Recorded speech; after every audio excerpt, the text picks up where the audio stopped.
사사기 6장입니다. 사사기 6장 1절로 6절을 보겠습니다. 사사기 6장 1절로 6절입니다. 사사기 6장 1절로 6절 교독하겠습니다. 이스라엘 자손이 또 여호와의 목전에 악을 행하였으므로 여호와께서 7년 동안 그들을 미디안의 손에 넘겨주시니 미디안의 손에 이스라엘을 이긴지라.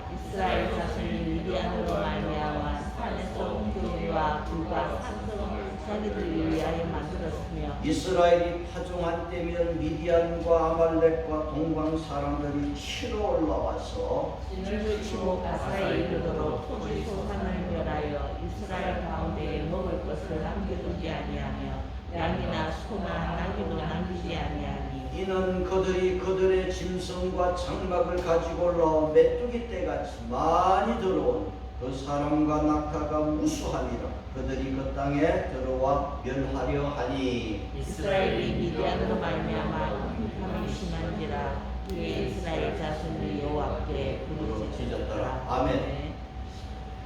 신명기에서 보면은 이제 전쟁할 때 하나님이 주신 말씀이 있어요. 가나안 땅 밖에 전쟁할 때는 먼저 평화를 외치라고 했어요. 평화를 외칠 때 평화하겠다고 하면 서로가 이렇게 평화하고 살도록 했어요. 그런데 가나안 땅 안에서는 달라요. 가나안 땅 안에서는 상황이 달라요. 가나안 땅 안에서는 호흡이 있는 자들을 다 멸하라고 그랬어요. 가나안 원주민과 평화하고 잘 지내라 하지 않고 하나님이 다 몰아내라고 했어요.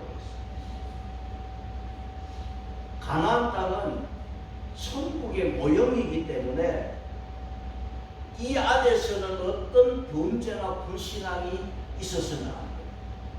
오직 어렵고 싱함을 받은 사람만 살 수 있고 하나님이 택한 거룩한 백성들만이 사는 땅, 이 가나안 땅에서 악을 행하면 안 됩니다. 자, 주보의 오늘의 말씀에서 첫 번째 이스라엘 백성이 첫 번째 또 무엇을 했어요? 하나님 목전에서 악을 행했다고 했어요.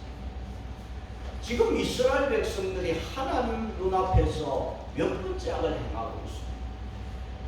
사사기 2장에서 6장까지 오면서 다섯 번째, 전과가 5분입니다. 하나님이 이렇게 이스라엘 백성들이 악을 행할 때마다 메소포타미아 왕을 보내고 모압 왕을 보내고 가나안 땅 왕, 가나안 왕을 보내고 그 왕들의 손에 이스라엘을 팔아버렸어요. 오늘 6장 1절에 이스라엘이 악을 행할 때 어디에다가 넘겨주었습니까? 미디안 사람의 손에 이스라엘을 넘겨주었어요. 몇 년을 고생을 했어요? 7년을 고생했어요. 자, 이스라엘 사람들이 이 미디안 사람 때문에 그 7년을 고생하는데 어디에서 살았다고 그랬어요? 6장 2절에 웅둥이와 불과 미디안의 손이 이스라엘을 이긴지라. 이스라엘 자손이 미디안으로 말미암아 어디에서? 산에서.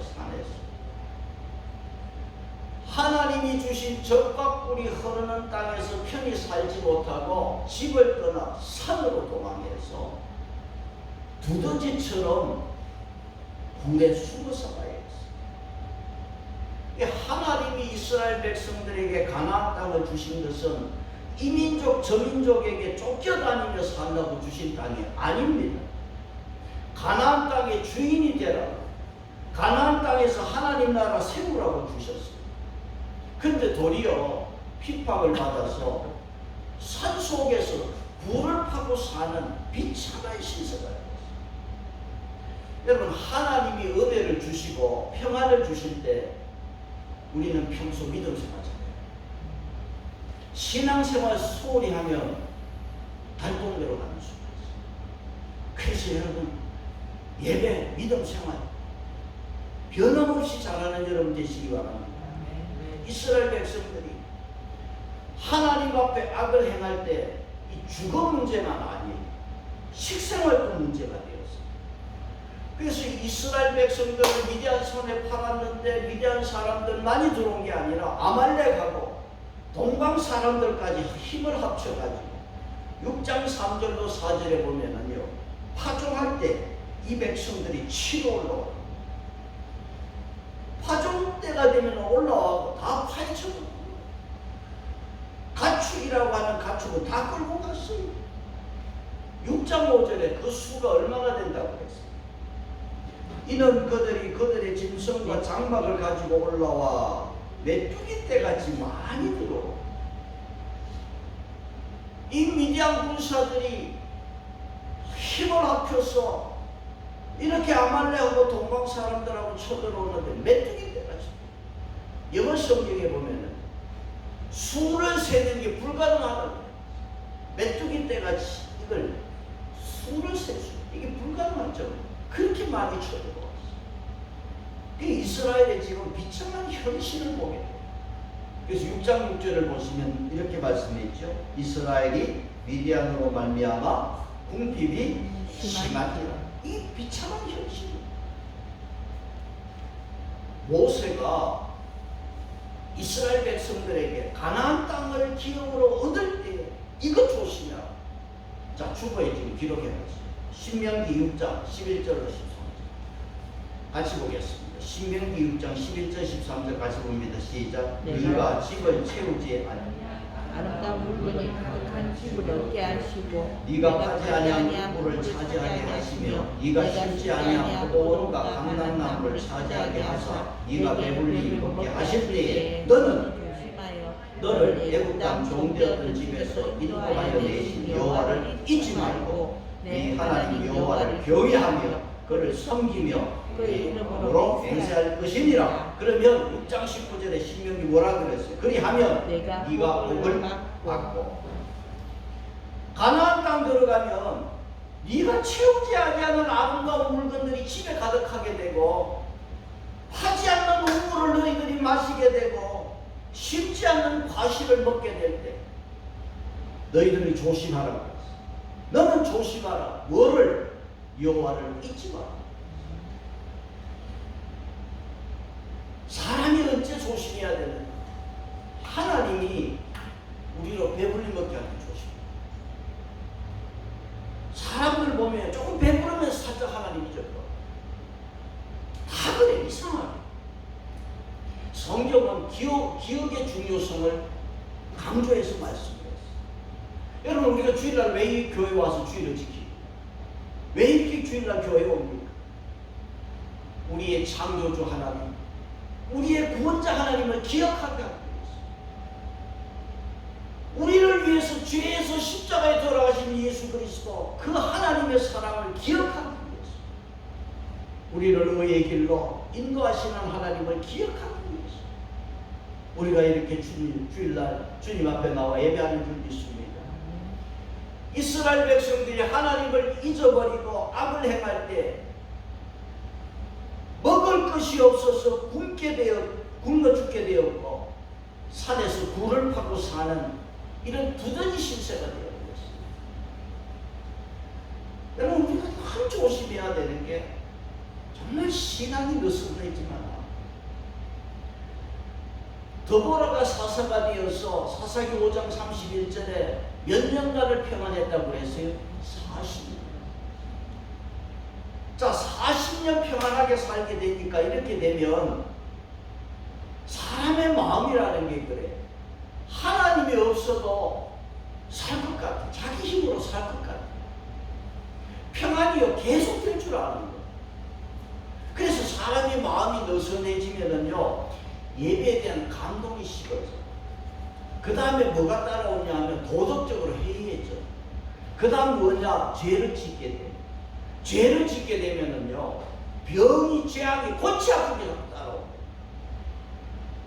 하나님을 섬기는 이 향기가 나면 벌이 꽃을 찾는 것처럼 은혜와 축복이 찾아오지만은, 죄를 짓고 썩은 냄새가 나면 파리가 몰려드는 것처럼 재앙이 찾아옵니다. 여러분, 하나님의 은혜 안에 살 때가 귀한 줄 믿습니다. 지금 이 나라 모습이 다 그래요. 사사시대입니다. 지금 옛날처럼 이 나라 백성들 보세요. 예배 열정이 있는 거 없어요. 도덕성이 식어졌어요. 상실되었어요. 죄로 세상이 가득합니다. 온 재앙으로 뒤덮는 거예요. 앞으로요, 이 나라 경제적으로 잘 사는 기회는 이제 없어집니다. 왜? 하나님 떠나고 예배가 소홀히 되고 하나님 없이 살아도 잘 되는 것 같고 평안할 줄 알지요? 아니요. 하나님 떠나면요, 경제적으로 골치 아파요. 이스라엘 백성들이 40년 평안하게 살 때 감사하고 은혜로 간직하고 은혜를 간직하고 살아야 됩니다. 늘 평안할 줄 알고 하나님에 대한 두려움이 없어. 그래서 예배의 게으름을 피우고 하나님 싫어하고 하나님 싫어하는 우상 섬기게 돼. 그러니까 이게 하나님 앞에 악이 되니까 하나님이 뭐 하신다? 징계를 내립니다. 징계를 내리니까 저 산으로 가서 살아야 되고 고통이 따라오게 되니까 두 번째 뭡니까? 고통 가운데서 하나님께 뭐 했다? 부르짖었다. 오늘 주보에서 두 번째는 고통 가운데 하나님께 부르짖었어. 몇 번 부르짖었느냐? 2번 부르짖었어. 그만큼 고통이 심했다는 거예요. 여러분 6장 6절 끝에 이에 자 6장 6절을 다시 한번 읽겠습니다. 이스라엘이 미디안으로 말미암아 후핍함이 심한지라 이 이스라엘 자손이 여호와께 부르짖었더라. 여호와께 부르짖었고 7절에서도 이스라엘 자손이 미디안으로 말미암아 여호와께 부르짖었습니다. 2번 부르짖었어요.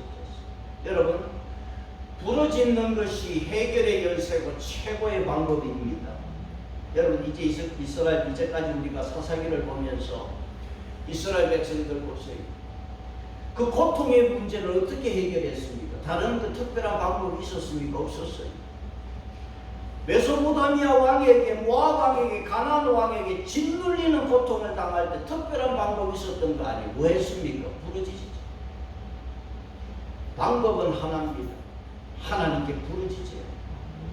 지금 이 나라가 하나님 앞에 부르짖어야 돼요. 하나님, 우리가 뭘 잘못했습니까? 시편 30편 2절에 여호와 내 하나님이여 내가 주께 부르짖음에 나를 고치셨나이다. 하나님 안에 해결책이 있고 하나님 바라보는 것만이 우리에게는 희망인 줄 믿습니다. 자, 하나님 목전에서 이스라엘 백성들이 악을 행했어요. 그래서 고통 가운데 두 번째 부르짖었습니다. 세 번째는 뭐라고 했습니까? 무명의 선지자를 보내신 하나님. 우리가 6장까지 5장까지 오면서 고통 가운데 부르짖을 때 하나님께서는 적극 사사를 보내서 구원해 주셨어요. 근데 이번에는 달라요. 이번에는 무명의 선지자를 보내서 하나님이 책망을 하신다. 8절을 보겠습니다. 여호와께서 이스라엘 자손에게 한 선지자를 보내시니 그가 이르되 여호와께서 이같이 말씀하시기를 이스라엘의 하나님 내가 너희를 애굽에서 인도하여 내며 너희를 그 종되었던 집에서 나오게 하여. 자, 부르짖을 때 적각 사사를 보낸 것이 아니라 한 선지자를 보냈는데 이름 없는 선지자를 보냈어요. 재발은요 치료가 어렵습니다. 약을 써도 더 강하게 써야 돼요. 지금 이스라엘이 몇 번째입니까? 이스라엘 백성들이 가나안 땅에 들어와서 악을 행할 때 하나님께서요 그대로 내버려 두었으면 어떻게 됐을까? 이미 이스라엘은 사라졌어요. 없습니다. 부러지면 하나님이 사사를 보내서 이기게 하시고 평안을 주었습니다. 그런데 이번에는 고통 가운데 부러질 때 하나님께서는 사사를 보낸 것이 아니라 이름 없는 선지자를 보냈어요. 그리고 주시는 말씀이 뭐냐 하면 애굽에서 종되었던 집에서 나오게 하시고 너희를 학대하는 자의 손에서 건져내신 너희 하나님 여호와를 기억하라는 거예요. 그리고 10절에 가서 아모리 땅의 신을 두려워하지 말라고 내가 그랬는데 너희들은 내 목소리 듣지 아니했다고 했어요. 여기 아모리 신이라는 것은 가나안 땅의 신을 지칭하는 말. 가나안 땅에 땅의 신을 두려워하지 말라고 내가 말했거늘 너희들이 내 말을 듣지 아니한다. 그래서 강한 책망을 했습니다. 자, 그리고서 네 번째로 사사를 세우시는 하나님. 그래서 하나님께서는 사사를 세워주셨습니다. 사사기에는요, 사사가 12명이 나와요. 그런데 6장에서 이렇게 사사를 세울 때 보면은 다른 점이 뭐냐 하면 하나님이 직접 찾아오셨어요. 11절 한번 보세요. 자, 사사를 세우는데 6장 11절 보시면 하나님께서 어떻게 하셨느냐? 여호와의 사자가 아비에셀 사람 요아스에게 속한 오브라의 나무 아래에 앉으니라. 마침내 요아스의 아들 기드온이 미디안 사람에게 알리지 아니하려 밀을 포도주 틀에서 타작하더니. 자, 여기 여호와의 사자가 내려오셨다. 그래서 오늘 여기 11절 여호와의 사자가 12절에도 여호와의 사자라고 그랬잖아요. 13절에 가서는 뭐라고 그랬습니까? 여호와께서 나의 주여 여호와께서 14절에 뭐라고 그랬어요? 여호와께서 그를 향하여. 자, 여호와의 사자라고 그랬다가 여호와께서 그랬다고. 20절 가시면 여호와의 사자라고 그랬고 21절에 여호와 사자라고 그랬죠. 23절에는 뭐라고 그랬어요? 여호와께서. 그러니까 여호와의 사자, 여호와께서 이렇게 말이 교차되어서 나옵니다. 그러면 여호와의 사자가 누구냐? 여호와라는 거예요. 장차 육신을 입고 이 땅에 오신 예수 그리스도를 지칭하는 그 여호와의 사자는 여호와입니다. 그 여호와께서 직접 사람의 몸을 입고 이 땅에 오셔서 누구에게 나타났느냐? 12절에 보시면 여호와의 사자가 누구에게? 기드온에게 나타나 이르시되 큰 용사여 여호와께서 너와 함께 계시도다. 기드온에게 나타났습니다. 여러분, 사람 이름 중에 기돈이라는 이름들이 제법 있어요. 김기돈, 박기돈. 그 이름이 무슨 이름일까? 여러분, 기돈을 좀 빨리 읽으면 어떻게 기돈이 되죠. 그러니까 기돈은 부모가 믿음의 부모가 기돈이 되라고 그 이름을 기돈이라고 지어요. 그 기돈은 기돈이라는 뜻입니다. 그래서 우리가 믿음의 가정에 보면 기돈이라는 이름이 바로 기도원이라는 뜻입니다. 기도원 하면은 우리가 횃불을 생각합니다. 이 기도원을 하나님께서 찾아오실 때 지금 11절에서 기도원이 지금 뭐 하고 있습니까? 11절에 뭐 하고 있을 때 찾아왔습니까?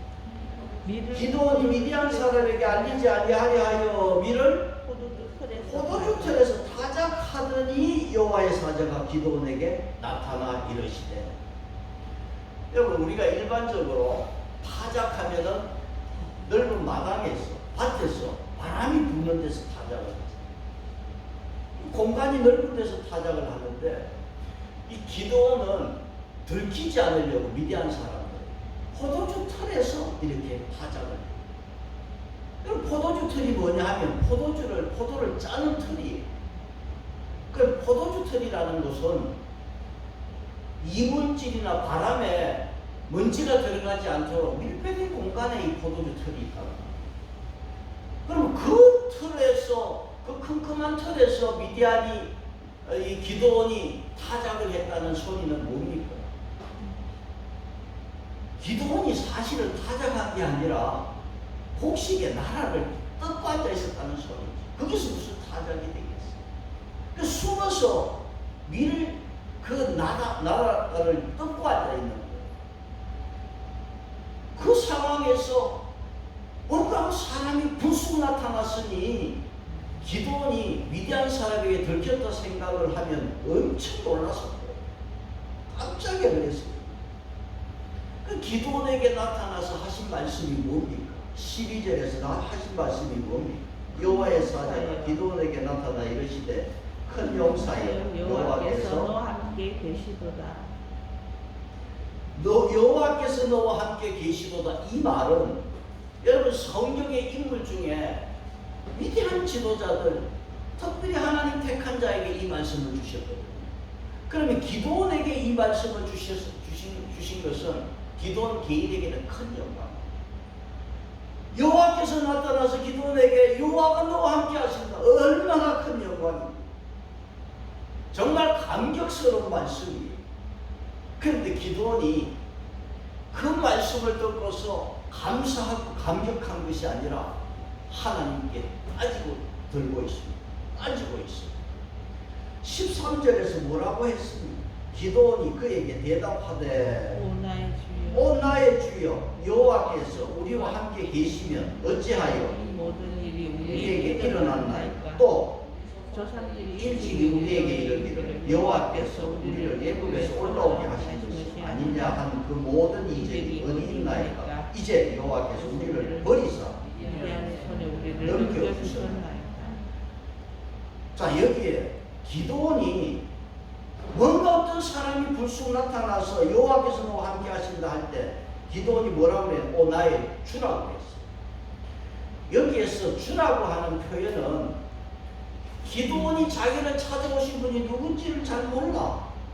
그래서 자기에게 찾아오신 분에 대해서 예우하는 표현으로 주라는 말을 썼어요. 오 나의 주여, 여호와께서 함께 하시면 어찌 이런 일이 우리에게 있습니까? 하나님이 함께 하신다면 어떻게 우리를 미디안 사람 손에서 우리를 파시겠느냐 말이죠. 그 기도원의 생각은 하나님께서 자기 백성을 지켜주시는 분인데 적들이 쳐들어와서 지켜주지 않는 하나님을 우리가 믿지 못하겠다. 하나님이 우리와 함께하지 않는다. 또 옛날 애굽에서 이스라엘 백성을 건져낼 때 기적이 있었는데 지금 기적이 없지 않습니까? 기적이 없는 거 보니까 하나님이 우리를 버린 거예요. 기도원이 하나님 앞에 대들고 있어, 항의하고 있어. 여러분 여기 기도원을 보면은요, 이게 우리 모습이 하나님 계시면 세상이 왜 이렇게 악이 많습니까? 하나님이 계시면 왜 내 삶이 이럴까요? 어려움 당하면 항상 그래요. 하나님 앞에 항의하는 게 있어요. 하나님이 마치 나를 버릴 것처럼. 하나님 뭐 하십니까? 그럼? 여러분 따지고 보면 문제는 내 안에 있어. 내 신앙에 문제가 있다. 기도원이 지금 이걸 모르고 있습니다. 자기들이 하나님 앞에 악을 행하는 것은 모르고 하나님이 우리를 지켜주지 않고 버렸기 때문에 우리가 이런 고통을 당한다. 그래 하나님 앞에 지금 항의하고 있습니다. 그래서 하나님은요, 항의하는 기도원에게 다른 말이 없어. 거기에 대한 다른 말이 없고 14절 같이 보겠습니다. 뭐라고 그랬습니까? 여호와께서 그를 향하여 이르시되 너는 가서 이 너의 힘으로 이스라엘을 미디안의 손에서 구원하라. 내가 너를 보낸 것이 아니냐. 항의하는 기도원에게 하나님께서는 내가 너를 구원자로 보낸다. 가라는 거예요. 기도원 대답이 뭡니까? 15절에 그러나. 기도원의 대답은 그러나. 이 말씀을 보면은 모세를 생각나게, 애굽에서 고통받는 이스라엘 백성들에게 하나님께서 모세에게 구원하라고 보낼 때 모세가 뭐라고 그랬어요? 출애굽기 4장 1절에 그러나. 이 출애굽기 4장 12절에서 하나님이 모세에게 이제 가라. 그러니까 모세 대답은 보낼 만한 자를 보내소서 그랬거든요. 기도원이 15절에서 그랬어요. 4장 오늘 6장 15절에서 그러나 하나님, 그러나 내 꼬라지 한번 보세요. 15절에 뭐라고 그랬어요? 그러나 기도원이 그에게 대답하되 오 주여, 내가 무엇으로 이스라엘을 구원하리까? 오소서. 나의 집은 므낫세 중에 극히 약하고 나는 내 아버지 집에서 가장 작은 자니이다. 하나님, 내 꼬라지 보세요. 집안에서는 가장 약한 자고 내 아버지 집에서는 내가 가장 작은 자인데 내가 무엇을 하겠습니까? 기도원도 모세처럼 하나님의 부르심에 넋두리 하고 있습니다. 하나님, 나는 아닙니다. 잘못 찍었습니다. 자, 기도원의 이 말에 하나님이 뭐라고 하시느냐? 16절에 뭐라고 그랬어요? 내가 여호와께서 그에게 이르시되 내가 반드시 너와 함께하리니 이가 미디안 사람 치기를 한 사람 치듯 하리라. 하나님이 모세를 부를 때도 똑같은 말씀을 했어요. 내가 반드시 너와 함께하리. 기도원에게도 반드시 너와 함께하리. 여러분 사사기에 12명의 사사가 나오는데요. 기도원이 다른 게 뭐가 있느냐 하면 하나님과 이렇게 대화한 사사는 기도밖에 없어요.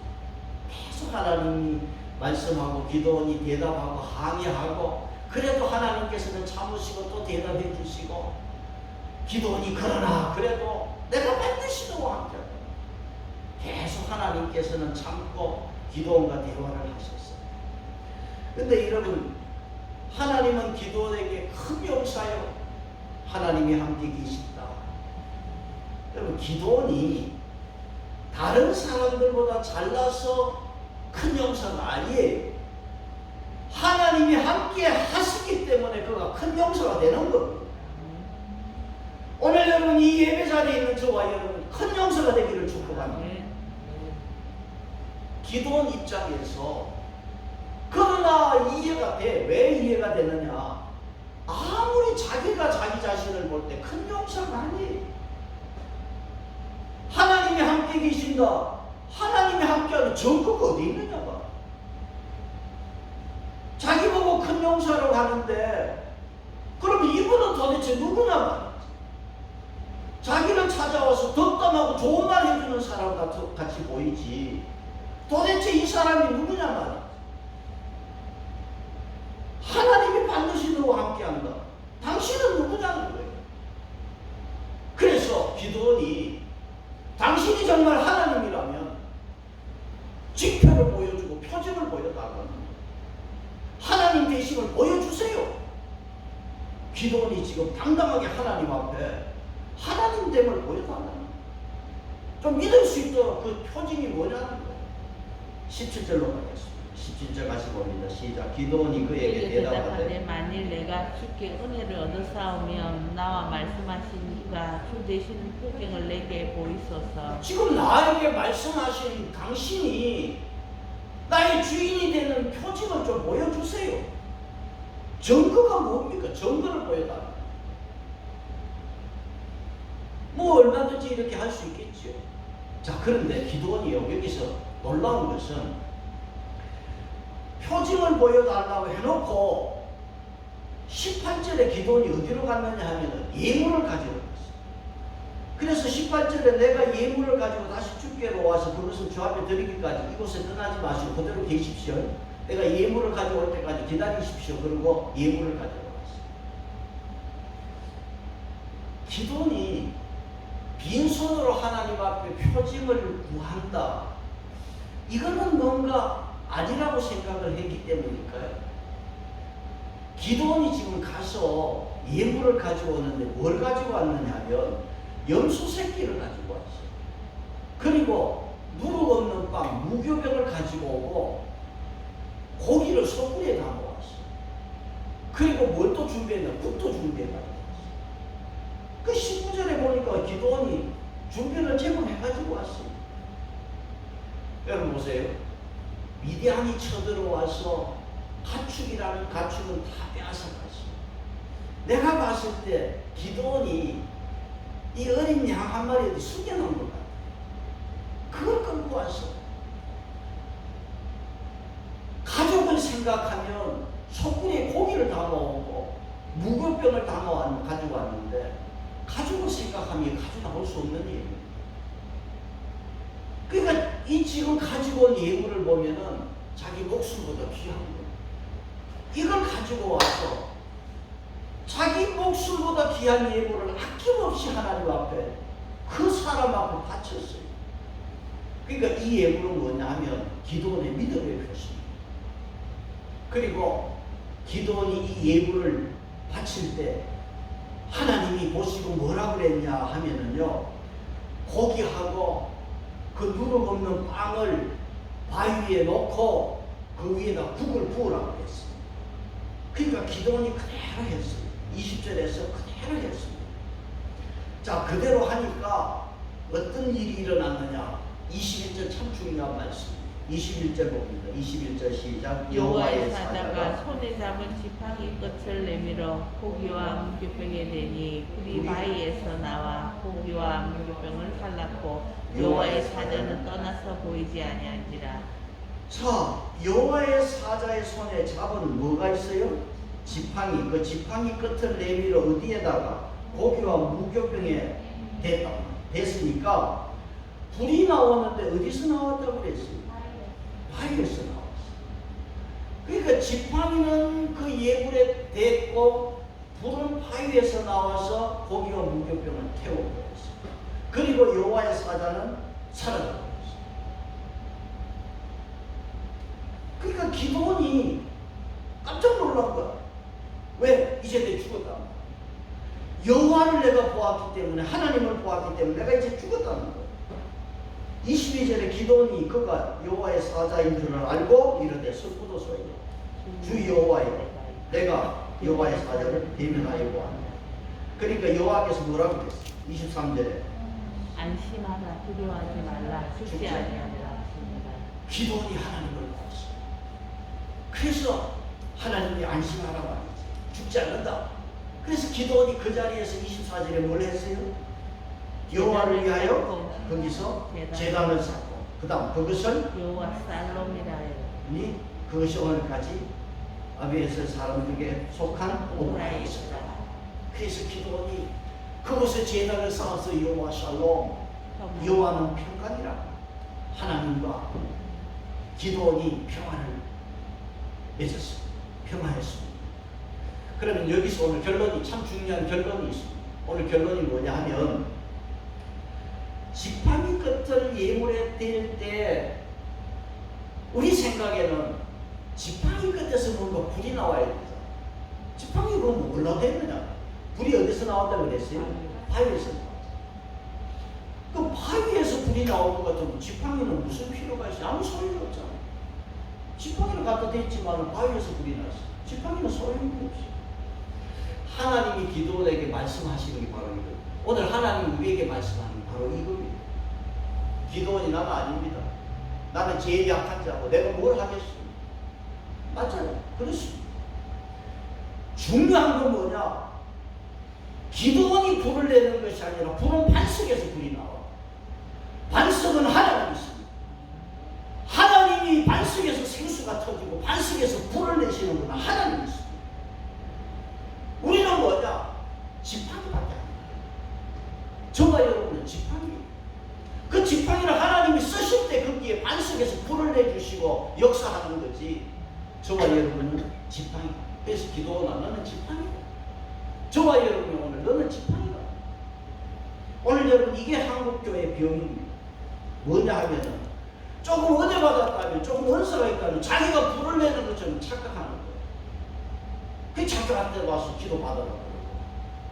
여러분, 우리는 하나님이 쓰시는 마른 지팡이입니다. 우리에게 능력 없어요. 그러나 하나님이 함께 하시면은 그 마른 지팡이 그곳을 통해서 지시하게 하시고 그곳에서 불이 일어나게 하시는 하나님이 있습니다. 그래서 하나님께서는 기도원에게 다시 6장 14절로 가서 14절 같이 봅니다. 시작. 여호와께서 그를 향하여 이르시되 너는 가서 너희 힘으로 이스라엘을 미디안의 손에서 구원하라. 내가 너를 보낸 것이 아니냐 하십니다. 그를 향하여, 기도원을 향하여 너는 가서 이 너의 힘으로 이스라엘을 구원하라고 했어요. 기도원에게 이스라엘 구원할 힘이 없습니다. 기도원은 보잘것없는 지팡이에 불과하지만 여기에 하나님이 함께 하시면, 하나님이 불을 주시면 역사가 일어나는 것입니다. 그렇다면 오늘 설교의 결론에서 하나님이 함께하는 자가 되시기를 바랍니다. 하나님 손에 잡히는 지팡이가 되시기를 바랍니다. 여러분, 제가 이 사사기 6장을 보면서 그러면 하나님이 함께하는 자가 되었고 기도원에게 내가 함께한다, 반드시 함께한다. 그럼 기도원이 하나님이 함께할 수 있는 그런 뭔가 있어야 될 거 아니에요. 기도원에게 뭐가 있었습니까? 하나님이 함께할 이유가 뭐가 있습니까? 다른 건 없었습니다만 제가 찾아보니까 여러분 기도원 보시면은 타작할 때 두려움도 많고 겁도 많은 사람. 그래서 포도주 틀 속에서 타작을 했던 소심한 사람이었어요. 또 기도원을 보면은 큰 용사여 여호와께서 너와 함께 한다 할 때 하나님 말씀을 뭐해서 의심했어요. 의심한 사람이었어요. 그래서 증거를 요구했잖아요. 하나님이 함께 할 수 있는 그러한 여지가 없었어요. 기도는 자기 자신에 대해서 부정했습니다. 나를 보세요. 내 집안에서, 내 집에서 나는 가장 약하고 작은 자가 아닙니까? 자기에 대한 부정이 있었어요. 그런 기도원에게 하나님이 함께 하신다고 그랬어요. 반드시 함께 한다고 그랬어요. 왜 그럴까? 기도원에게 한 가지가 있었어요. 하나님 앞에 예물을 드릴 때 힘을 다해서 드렸어요. 자기 형편대로 드린 것이 아니라 없는 중에 최선을 다해 드렸어요. 오늘 우리가 믿음 생활하고 신앙 생활한다 하지만 자기 형편대로 살아. 아니, 하나님이 함께하는 사람은 없는 중에도 최선을 다하는 사람과 함께하시고 그 사람에게 하나님 함께하시고 그 사람에게 불을 주는 분이십니다. 기도는 하나님이 그 마음을 보시고 함께하시는데 6장 34절에 하나님이 뭘 또 주셨습니까? 6장 34절에 여호와의 영이 기도원에게 마시니 기도원이 나팔을 불매 아비에셀이 그의 뒤를 따라 부름을 받았다. 기도원에게 하나님 뭘 주셨어요? 하나님의 영을, 성령을 주셨어요. 그래서 큰 용사로 쓰임받게 되었습니다. 여러분 하나님 앞에 최선을 다하는 신앙으로 하나님이 함께하는 저와 여러분 되어서 여호와의 불이 되는 여러분 되시고 큰 용사가 되는 저와 여러분 되시기를 축복합니다. 찬송하겠습니다. 320편